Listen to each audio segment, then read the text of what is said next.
Welcome back to the Ricky Matthews Show from the Citizens Bank Studio. I really enjoyed that conversation with the mayor of Moss Point, Billy Knight. He is a true inspiration. I guess you can tell that from the conversation. I'll probably get as much out of that as you do, or more out of that than you do, because he's just such an incredible leader. And there is a sense of urgency. I said I was going to share a column that I wrote, and you can see it at supertalk.fm now. You can go to the opinions section of supertalk.fm, or you can go to the Facebook page for the Ricky Matthews Show, or Supertalk Gulf Coast, or Supertalk Mississippi, and or my personal Facebook page for those of you who are friends. But the feedback that I have gotten from this piece has been really overwhelming, and I'm really pleased. Legislators, CEO leaders, I've even heard from statewide leaders. It's been really good, and so I want to share it with you now. It's kind of long, to just bear with me, but it's an important message, and it's one that comes together after a lot of thought, and the rest is sort of self-explanatory. But the title on it is "A Vision for Coastal Mississippi." For Coastal Mississippi's bright future. I absolutely love this place. I've dedicated my heart and soul to coastal Mississippi for most of my life, and I'm proud of what we've accomplished, especially since Hurricane Katrina.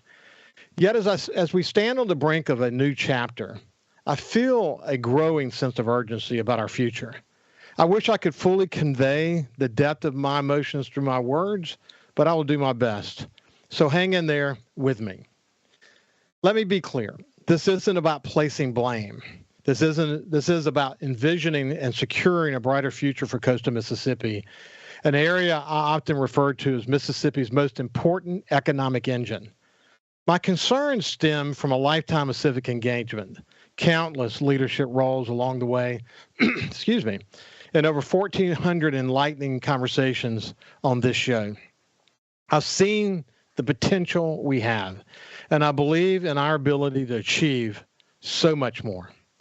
Coastal Mississippi is a region overflowing with possibilities, but we must face the reality that we are underperforming in key areas compared to other Gulf South regions.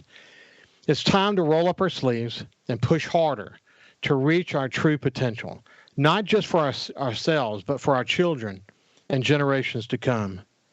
As I look at the landscape ahead, I see challenges on the horizon. However, I also see immense potential within our grasp. Our destiny is in our hands. Together, if we act decisively, we can seize the moment. So I urge you to continue to listen. Let's take a moment and appreciate the tireless efforts of the economic development organizations across the three coast counties. Their hard work has brought us this far.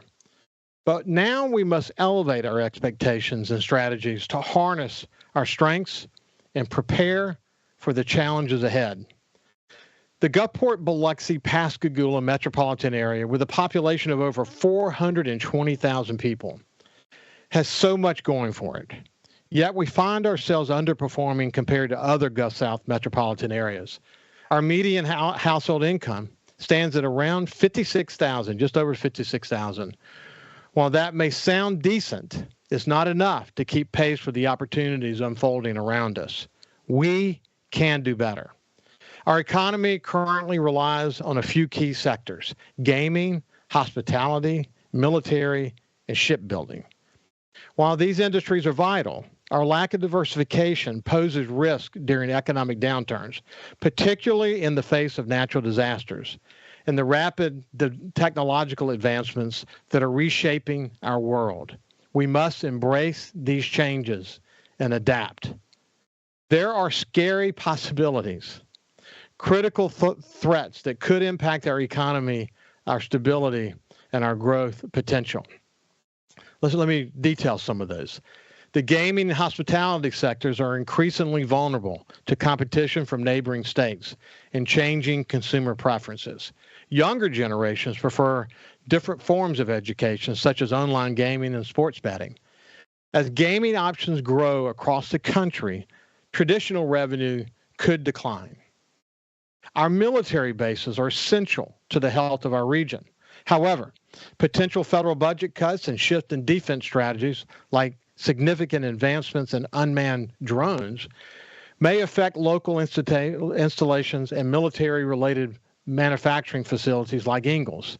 Additionally, the rise in commercial space flight poses challenges for Stennis Space Center as private companies increasingly compete for contracts and funding. Look at what SpaceX is doing in Brownsville, Texas now. This is another big one. The rise of artificial intelligence presents several future significant challenges for our region, particularly in job displacement. Automation may lead to loss of traditional roles in key sectors of our economy. AI systems will increasingly take over customer service, operational tasks, and will disproportionately favor those with advanced skills. That's going to widen the income and skills gap here, which is already big. Believe me, this is a looming threat. And if we don't accept it and act, it will be like newspapers ignoring the internet and refusing to embrace the digital tsunami, not adapting to the digital world. Too many newspapers have died as a result. We must embrace change. To secure a prosperous future, we need to confront these challenges head on. The urgency to act has never been greater. Our competitors in the Gulf South have diversified their economies, attracted higher paying jobs, and developed a robust strategy for growth. And they do it with a unified voice.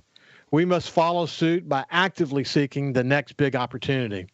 A large manufacturer, a data center, a cluster of innovative businesses in the blue economy, or more possibilities. We need to set audacious goals and aim for the home runs that will propel our regions forward. We will not win with singles and doubles, although those are important too.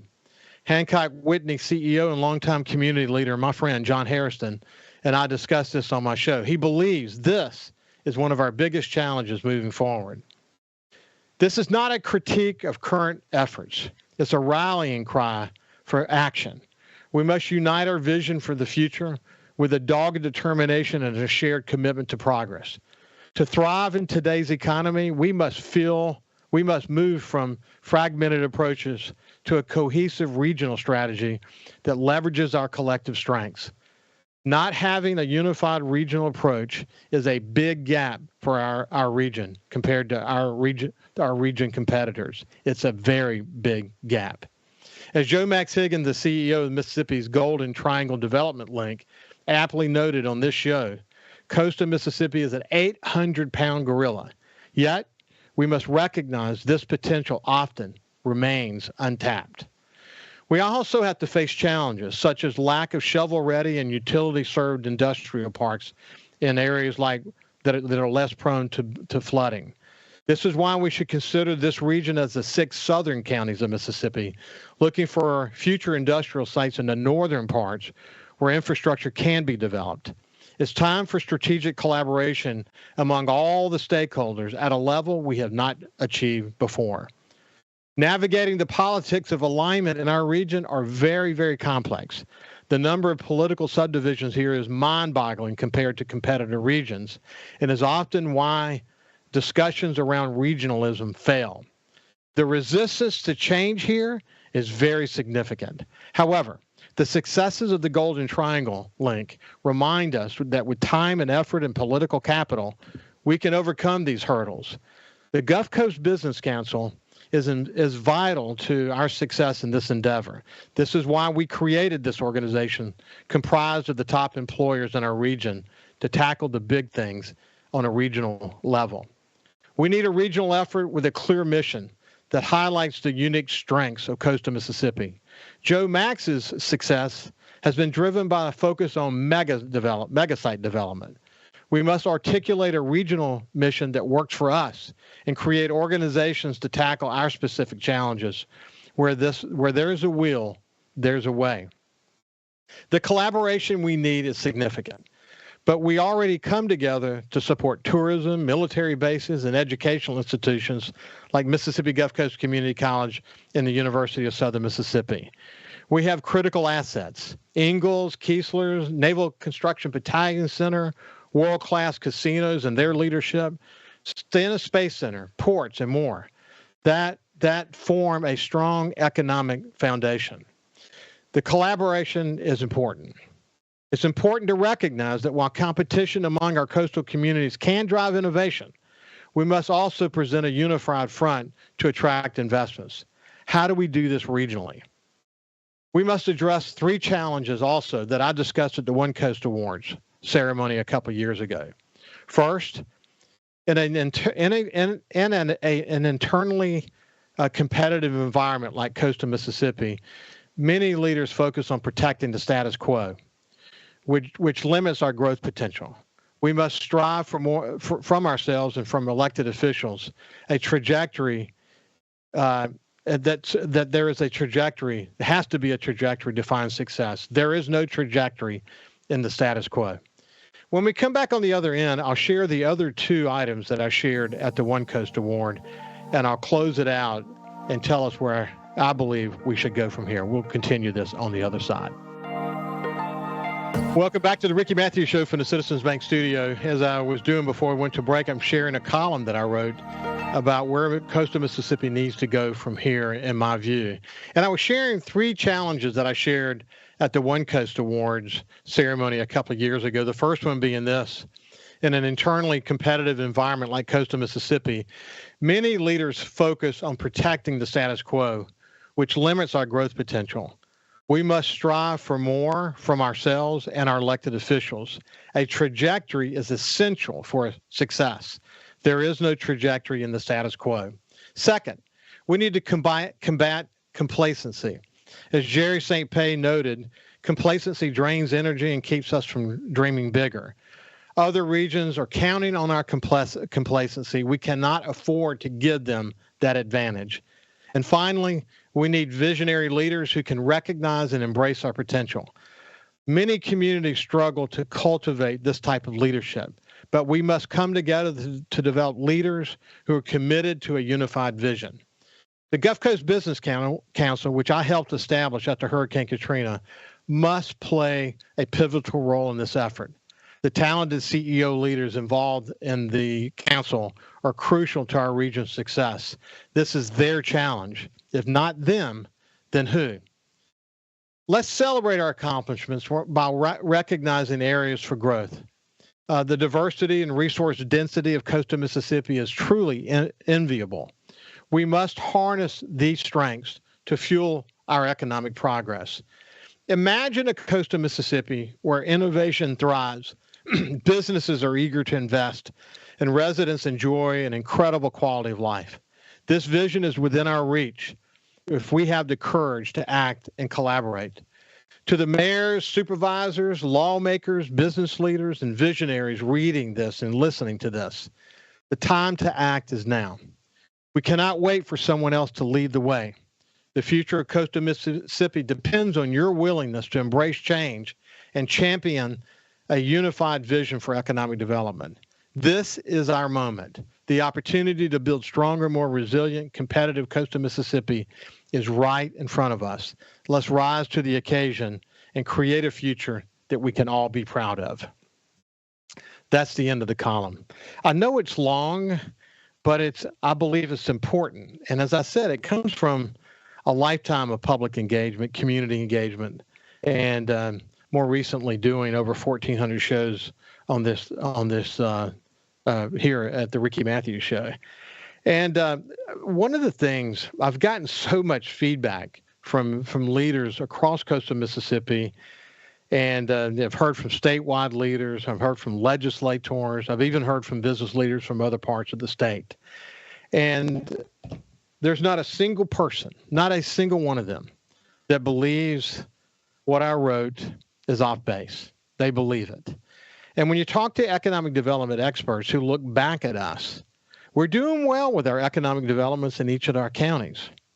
But the bottom line is we have not found our common purpose, our common unity when it comes to promoting this region as an economic development region on the economic development front. And one of the things that I think everyone believes and sees is what I wrote, which is the collaboration difficulties. I think some leaders, and I've learned this after having been a leader in the community and publisher of the Sun Herald, a lot of leaders kind of lay low when such a challenge emerges, and they hope that it goes away. Now, there is definitely an effort to protect the status quo. I'm not opposed to keeping the economic development organizations we have today. I think they've done great work. And then finding what is that organization that's going to help us raise the bar and promote our collective capabilities. But there's a gap there now. There's no doubt about it. And I've had the opportunity to be publisher in Louisiana, in Alabama, in Mississippi. I've had responsibilities across 5 states. I've seen some great regions, and I've seen some struggling regions. I think this is one with the most potential of any I've ever worked in. But it requires us to get on the same page. And so the communication piece to this, the political piece to this, the fact that our business community has to have the will to do it. I am really, really pleased by the kind of conversations that I'm having with leaders who can make a real difference. And if nothing else, this will create an important conversation as we go forward. So I'd encourage you to go pull it up. It's at supertalk.fm and share it with your friends. And let's get it in wide distribution so that more people can be part of this conversation, because it is a very important challenge. And we have to pay close attention to it, because if we don't, down the road, we're going to regret it. I hate to say that, but it's the truth. Someone noted that I was able to share frustration without seeming frustrated. And I thought that was an interesting observation, because I have a tendency to shoot straight and tell it like it is. But I don't think we achieve success in this effort by alienating anyone. We achieve success by bringing people together. And that was my goal. And it will be a bit of a drip, drip, drip on this show, because they're going to be sharing different aspects and having conversations around it. And we're going to stay focused on it, because I really believe what I wrote. And I think a growing number of others believe it too. And we've got to address it. And so we'll watch the Business Council and others as we go forward. And hopefully we will get moving and find how we find our voice and what our goals need to be. And we can then push forward to help coastal Mississippi be what it is capable of being. Listen, thanks for hanging in there with me. Have a great day, and we'll see you tomorrow.